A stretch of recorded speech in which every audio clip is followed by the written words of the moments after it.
అందరికీ నమస్కారం. నేను మీ Prasanna. Welcome back to our channel Prasanna Junnu vlogs. నల్లా ఫ్రై లేదా గోట్ బ్లడ్ కర్రీ. ఈ కర్రీ ఎంతమందికి తెలుసు ఒకసారి నాకు కామెంట్ చేయండి. ఇలా మనకి బయట దొరుకుతుంది. ఇది ముందు ప్రాసెస్ ఉంటుంది. బ్లడ్ తీసి ఉడకబెట్టి ఎలా చేస్తారు అది నాకు తెలియదు ఎలా చేస్తారనేది. నేను ఇక్కడ 500 గ్రామ్స్ తీసుకున్నాను. తర్వాత మనకి కావాల్సినంత సైజులో ముక్కలుగా కట్ చేసుకొని పెట్టుకోవాలండి. ఈ ఫ్రై సైడ్ డిష్లోకి చాలా బాగుంటుంది. సాంబార్ కానీ లేదా రసం, టమాటో రసం, పచ్చి పులుసు వేటికైనా సైడ్ డిష్గా చాలా బాగుంటుంది. మీరు ఎప్పుడైనా చేశారా లేదా ఇదే ప్రాసెస్లో చేస్తారా ఇంకా వేరేలా చేస్తారో నాకు కామెంట్ చేసి చెప్పండి.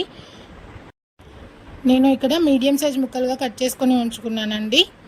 తర్వాత స్టవ్ ఆన్ చేసి కళాయి పెట్టి ఒక 3 స్పూన్స్ ఆయిల్ వేసుకోవాలి. ఒక పచ్చిమిర్చి కట్ చేసుకొని వేయించండి. పచ్చిమిర్చి వేగిన తర్వాత కొద్దిగా కరివేపాకు వేసుకోండి. కరివేపాకు, పచ్చిమిర్చి కొద్దిగా వేగిన తర్వాత సన్నగా కట్ చేసుకొని ఉంచుకున్న ఒక మీడియం సైజు ఉల్లిపాయ ముక్కల్ని వేసుకోండి. అలాగే మన ఛానల్ని ఎవరైనా కొత్తగా చూస్తున్నట్లయితే లైక్ చేయండి, షేర్ చేయండి, కామెంట్ చేయండి, సబ్స్క్రైబ్ చేసుకోండి. సబ్స్క్రైబ్ చేసుకున్న వెంటనే తెలుసు కదా పక్కన చిన్న గంట సింబల్ ఉంటుంది, దాన్ని క్లిక్ చేయండి. దాన్ని క్లిక్ చేసిన వెంటనే ఆల్ అనే ఆప్షన్ వస్తుంది. ఆల్ అనే ఆప్షన్ని క్లిక్ చేయండి. నేను ఏ వీడియో అప్లోడ్ చేసినా మీకు వెంటనే నోటిఫికేషన్ వస్తుంది. మీరు ఈజీగా చూసేయచ్చు. ఆనియన్స్ ఎక్కువగా వేగనవసరం లేదండి. పచ్చివాసన పోయేంత వరకు వేగితే సరిపోతుంది. 1 స్పూన్ ఉప్పు వేసుకోండి. ఉప్పు అనేది మనం ముక్కలు వేసిన తర్వాత వేస్తే సరిగ్గా కలవక మనకి ముక్కలు మొత్తం ఉప్పగా ఉంటాయి. ఇలా మనం ఆనియన్స్లోనే వేసి తర్వాత ముక్కలు వేసుకుంటే మనకి కరెక్ట్గా ఉప్పు అనేది కరెక్ట్గా కలిసిపోతుంది. కాబట్టి ముక్కలు వేయకముందే మనం ఉప్పు వేసుకోవాలి తగినంత. తర్వాత 1 స్పూన్ అల్లం వెల్లుల్లి పేస్ట్ వేస్తున్నాను. అల్లం వెల్లుల్లి పేస్ట్ కొద్దిగా వేగిన తర్వాత పసుపు వేసుకోండి. ఇది మనం పిల్లలకి స్నాక్స్ లాగా కూడా పెట్టచ్చండి. అలాగే మన ఛానల్ 500 సబ్స్క్రైబర్స్కి దగ్గరలో ఉందండి. ఇంత తొందరగా 500 సబ్స్క్రైబర్స్కి దగ్గరగా ఉంటామని ఎక్స్పెక్ట్ చేయలేదు. నేనైతే చాలా హ్యాపీగా ఉన్నాను.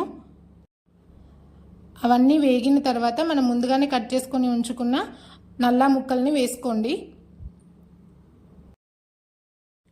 ముక్కలు వేసిన తర్వాత ఒకసారి బాగా కలిపి మూత పెట్టకుండా ఒక 2 మినిట్స్ అలాగే వదిలేయండి. 2 మినిట్స్ తర్వాత మూత పెట్టి మధ్య మధ్యలో ఒక్కొక్కసారి చూస్తూ కలుపుతూ ఉండండి. మనకి ముక్క ఫ్రై అయిందో లేదో తెలుసుకోవడానికి గరిటెతో నొక్కి చూడండి. మనకి ఈజీగా తెలిసిపోతుంది ఫ్రై అయిందా లేదా అనేది. అలాగే మీరు ఇలాగే చేసుకుంటారా ఇంకా వేరేలా ఏమైనా ట్రై చేస్తారో నాకు కింద కామెంట్ చేసి చెప్పండి. అవి ఉడికిన తర్వాత కారం వేసుకోవాలండి. నాకు ఇక్కడ కారం వేసుకునే క్లిప్ మిస్ అయింది. ఎందుకు ప్రతిసారి ఉప్పు ఒకసారి కారం ఒకసారి మిస్ అయిందని చెప్తున్నానంటే కొంచెం అలవాటు అవ్వాలి ఇంకా వీడియోస్ తీయడం. అందుకే అప్పుడప్పుడు అలా మిస్ అవుతూ ఉన్నాయి. లాస్ట్లో కారం వేసుకొని ఒక 2 మినిట్స్ మూత పెట్టి మగ్గనివ్వండి.